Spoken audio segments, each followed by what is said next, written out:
నిష్పక్షపాతంగా ఎన్నికలు జరిపిస్తున్నాం అని చెప్పడమే కాదు, ఆ విధమైనటువంటి విశ్వాసాన్ని జనంలో నింపాల్సినటువంటి ఎలక్షన్ కమిషన్ ఈ మధ్య కాలంలో వాళ్ళ గొప్పతనం ఏంటి అంటే, ఎన్ని విమర్శలొచ్చినా, ఎన్ని ఆధారాలు కనిపించినా, ఎన్ని ఫోటోలు కనిపించినా, ఎన్ని వీడియోలు కనిపించినా దేని మీద స్పందించరు. స్పందించకుండా ఉంటే, ఎక్కడ నోరు తెరవకుండా ఉంటే దాని మానాన కొట్టుకొని పోతది. మనం ఎవరికీ సమాధానం చెప్పాల్సిన అవసరం లేదు అని అటువంటి మైండ్ సెట్‌లో ఉన్నారు. అసలు సిసలైన పాలకులు మనకు మద్దతుగా ఉన్నారు. మనం వాళ్ళకు మద్దతుగా ఉన్నాం. మధ్యలో ఇంక ఈళ్ళ గోల ఏంటి? ఎవరేం చేస్తారులే మనల్ని అని చెప్పే అటువంటి నమ్మకంతో ఉన్నారో తెలియదు గానీ, ఇప్పుడు మన రాష్ట్రంలో ప్రత్యేక ఓటర్ల సవరణ జాబితా సర్ కార్యక్రమమే చూడండి.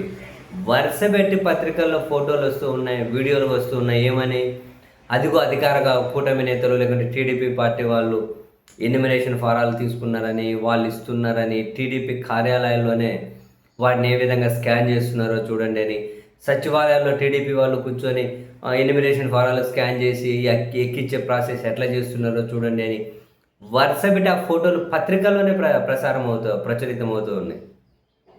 ఎక్కడైనా ఎన్నికల కమిషన్ అదిగో ఇది తప్పు, అదిగో ఇటువంటి మళ్ళీ రిపీట్ అయితే చర్యలు తీసుకుంటాం, అదిగో వీళ్ళ మీద చర్యలు తీసుకున్నాం, లేదు ఇది తప్పు, లేదు ఇది కరెక్టు, ఎక్కడే కూడా స్పందించరు.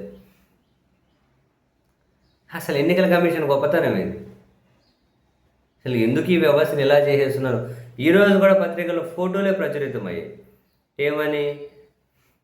గురజాల నియోజకవర్గంలో అంటే ఏకంగా టీడీపీ కార్యాలయంలోనే ఓటర్ల ఎన్యుమరేషన్ ఫారాలను పరిశీలించి ఆన్లైన్లో నమోదు చేస్తున్నారట.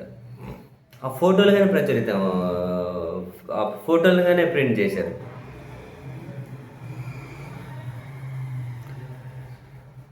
టీడీపీ కార్యాలయంలో ఎన్యుమరేషన్ ఫారాలను టీడీపీ నాయకులు సెల్ ఫోన్లు, ట్యాబుల ద్వారా ఆన్లైన్లో అప్లోడ్ చేస్తున్న ఫోటోలను వీళ్ళు ప్రింట్ చేస్తున్నారు.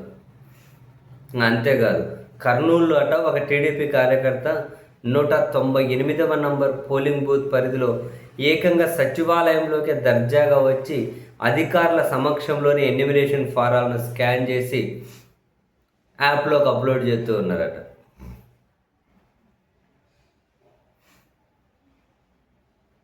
ఏంటి ఇదంతా? మరి ఎంత జరుగుతూ ఉన్నప్పుడు ఎలక్షన్ కమిషన్ ఏం జరుగుతుందనే చెప్పాలి కదా. పోనీ ఇప్పుడు వైఎస్ఆర్ కాంగ్రెస్ పార్టీ వాళ్ళు వరుసపెట్టి ఫిర్యాదులు ఎత్తూ ఉన్నారు, మీడియా సమావేశాలు పెడుతున్నారు, దేని మీద స్పందించారు? సరే, వీళ్ళ గొప్పతనం చూస్తే భలే ముచ్చటేస్తుంది. ఎన్నికల కమిషన్ గొప్పతనం చూస్తే మాత్రం